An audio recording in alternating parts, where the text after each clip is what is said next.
Hey everybody, how's it? Oh, aloha, good morning. This is Geebz here, your old composer here at the Decomposer Lounge. Pulling back the layers and dissecting your favorite requested tracks.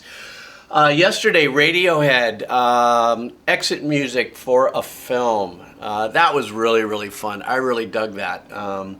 You know, I do a lot of really heavy stuff here, and, you know, diving deep into super melodic and emotional kind of stuff really kind of resets the needle for me, of which is going to be the focus of today's band that has never been on the channel, Faith No More. This is called Zombie Eaters, so I look forward to that. I did notice, though, that this was released out in the 90s sometimes. Let me just double check you here.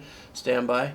Yeah, 1989. Whoa, okay, so they've been around a minute. So I look forward to listening to them. Never heard of them, never listened to any of their music, obviously. Well, like usual, thank you so much for your support. Ta-da! You can also support me by sharing the video if you like it. You know, that's always kind of fun. And also, don't forget, I've done tons and tons of videos. You never know if I've already possibly done other bands that you like. Go to the front page of my YouTube channel and look at the little search bar and type in a band in there, and you might be surprised that maybe I've done 1, 2, or even 3 of some of your favorite band music. So, all right, guys, let's do this. Faith No More, Zombie Eaters. All right.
Okay, I just want to stop really quick. I just want to make mention that I love the feeling of the acoustic performance on this. It's, you know, there's something to be said about, you know, still in the late 80s, early 90s, we were already into, you know, digital recording, not desktop recording, but digital recording.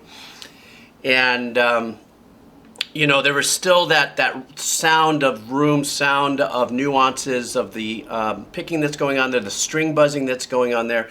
At times I wonder if it's just a two-mic'd guitar, because a lot of times when you hear me talk about left and right stereo, they'll put one up by the neck, one down by the body of the guitar, and that could be used for ambience. But then, of course, we always talk about doubling the guitar. And there was a couple notes that I heard that were slightly, just slightly humanized, that kind of leads me to believe that it was a double recording, you know, for hard left, hard right. I really like the mono sound of that little synth string pad that they start, you know, excuse me, in with the arrangement. And right now, this is my first time listening, so right now I think I'm hearing more of a subdued part of this lead singer's voice. But it's really mellow, and it goes perfect with this. But you saw me with the bass. So the bass is the one that's, to me, bringing some really wonderful life to the bottom end of this whole track.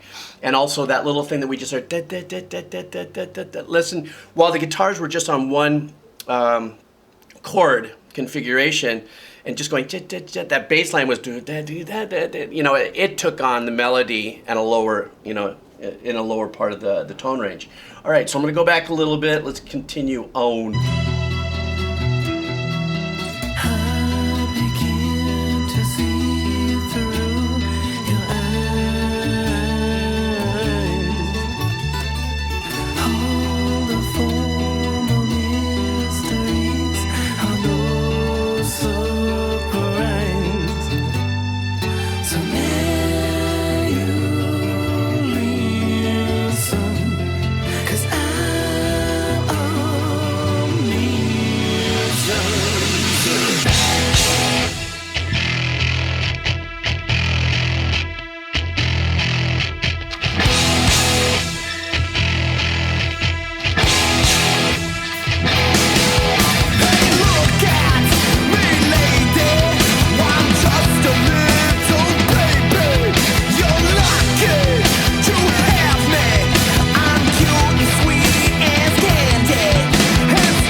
Okay, well, all right. So I was expecting like this. I didn't know how long this song or what it was, what it's about. First time listen, right? So I was expecting there was going to be some rock, but first before I mentioned about that rock, that little riff that the acoustic guitars did, that kind of Spanishy riff there, right then and there.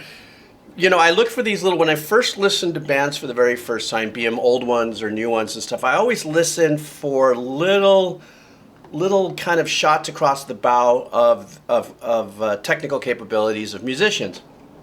And so I'm listening to this chord, this picking pattern that's going on there. Everything is really nice. Then as soon as I hear, I went, okay, all right. We've got skill set here. Not questioning that. This is just my process, okay. And then all of a sudden they come in with the banging on the drums and stuff like that. And I'm listening to this. I was going, wow, this is for 1989ish. And for my limited scope of knowledge in metal, because I'm really this is year 2 of my journey learning about this, pretty ahead of the curve in that style of composition and arrangement and stuff like that. I'm thinking, wait a minute, it sounds a little bit new metal-ish, but anyhow.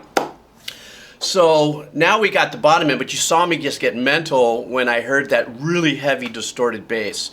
And, a lot of people, in my short experience here, but because I've spent my whole life doing this, a lot of people don't really associate really heavily distorted bass in bass playing. However, in rock and metal and stuff, that's almost a common thing. How much distortion you put on it really is depending on, I guess, because I don't have much experience. I don't have really any experience. I've never distorted a bass in any of my work. But I guess would have to do with how much of the distortion on the bottom end you want to have, even if it's in unison or whatever. Usually, from my short experience, when the bass is that distorted and stuff, it's going to play unison really tight with the guitars to support the bottom end of that. And then the drums, I love the drums where he's going, but then I think it's at the end of every measure, every 4 bars, there's this tom-tom, and for me, another thing about loving this, live playing and stuff like that is I listen to things like the hi-hat. So while they're doing this with the toms, the hi-hats aren't getting hit. It gives you that feeling of live performance and stuff, and that's why I love everything I'm hearing right now. It's just really raw, it's really live. But this riff arrangement right now really just stepped me into another thought pattern, and it's really super powerful. Now I'm listening to a different tone of the singer's voice, so let's continue on. Let me go back a little bit, and then I'll glam about it.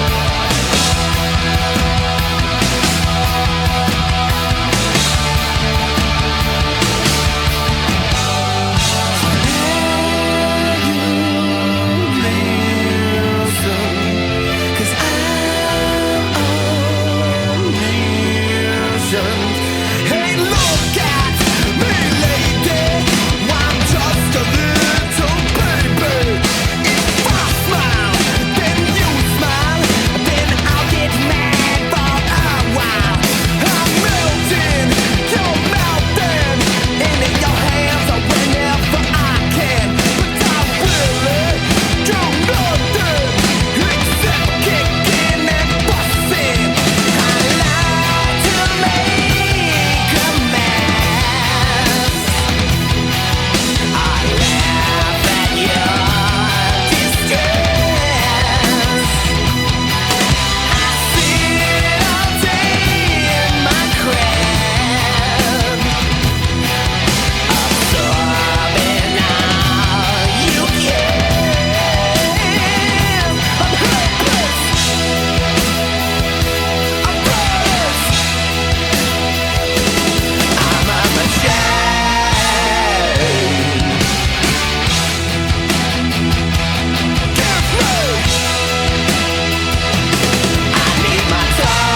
You know, they really super emphasized that synth pad in the background was pretty heavy constant, you know, through at least the last half of the song. So really the standout part of the melody and the hook was that synth line that was happening in the back. It was kind of that stringy synth line that was going on there. And so that's a standout arrangement for me. The other thing is that I was listening to is that, you know, their chug. This is the chug of the late 80s, it would sound like. I mean, the only difference is that where it's mixed in the pocket, you know. I would think that particular chug, you could take this same exact track, and if you were to remix it with today's, you know, let's just say current engineering style, you know, for the heavier metals, and shove those guitars much harder left and right, you know, I believe that this would speak just as heavy for that audience as, you know, those who were listening back in 1989. And I could see from my, like I said, my short experience in doing this, how this band really pushed the element of different composition in rock by having that really unique, super deep chug. It's not that it hasn't been done for years beforehand, but for some reason on this, the arrangements and the guitar tones and everything like that, this is a standout experience for me on this channel. So, that being said, if you have any more from Faith No More you want me to listen to, please leave in the comments, or any bands that, you know, that here I'm saying, well, this is my only experience with this, that are very similar in the same time zone, 1988, 89, 1990, other bands that have that kind of infused, you know, kind of work, you know, a little synth work, but, you know, more on the creative instrumentation and stuff, just drop the comments. Anyhow, excuse me, thank you very much once again for your support, cup of coffee, cool beans, all that sort of fun stuff. Remember, thank you so much for sharing the videos. I really appreciate that when you do, if you find it worthy. And then don't forget to take a look at the search bar on my YouTube channel, because could be other bands that I've already done of yours, and take a deeper dive on that. All right, guys, listen, take care of yourself. Have a killer day. Aloha. All right.